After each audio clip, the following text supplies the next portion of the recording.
بسم اللہ الرحمن الرحیم۔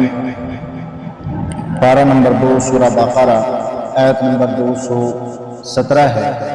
اللہ فرماتا ہے وَمَن يَرْتَدِدْ مِنْكُمْ عَنْ دِينِهِ فَيَمُتْ وَهُوَ كَافِرٌ فَأُولَئِكَ حَبِطَتْ أَعْمَالُهُمْ فِي الدُّنْيَا وَالْآخِرَةِ وَأُولَئِكَ أَصْحَابُ النَّارِ هُمْ فِيهَا خَالِدُونَ۔ رب ذوالجلال فرماتا ہے تم میں سے جو کوئی اپنے دین سے مرتد ہو جائے اور کفر کی حالت میں مرے اس کے تمام اعمال دنیا اور آخرت میں رائگاں ہیں یعنی ضائع ہیں اور وہ لوگ جہنمی ہیں اس میں ہمیشہ رہیں گے۔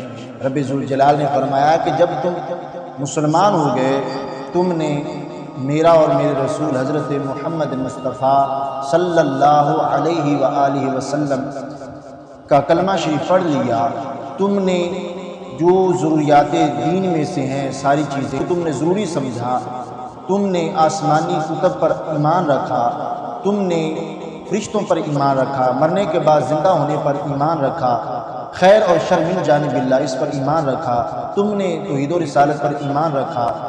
پھر جب تم ایمان لے آئے تو ایمان لے آنے کے بعد تم کہیں مرتد نہ ہو جانا اور کہیں کفر کی حالت میں نہ مر جانا۔ اگر تم کفر کی حالت میں مرے مرتد ہو گئے تو پھر کیا ہے کہ تمہارے اعمال جو تم نے نمازیں پڑھی ہیں، روزے رکھے ہیں، جو بھی چھوٹی موٹی تم نے نیکیاں کی ہیں وہ ساری ضائع ہو جائیں گی۔ جب تم نے کوئی ایسا جملہ بولا کہ جو کفریہ جملہ ہے اور جس سے تم پر کفر لازم آ رہا ہے اور اسی طرح تم مرتد ہو گئے، تم نے کفر کیا تو تمہارے اعمال ضائع ہو جائیں گے۔ جب اعمال ضائع ہو جائے گے، ایمان نہیں ہوگا تو اس وقت تم دائمی جہنمی بن جاؤ گے اور تم پھر کبھی بھی جنت میں نہیں جا سکتے۔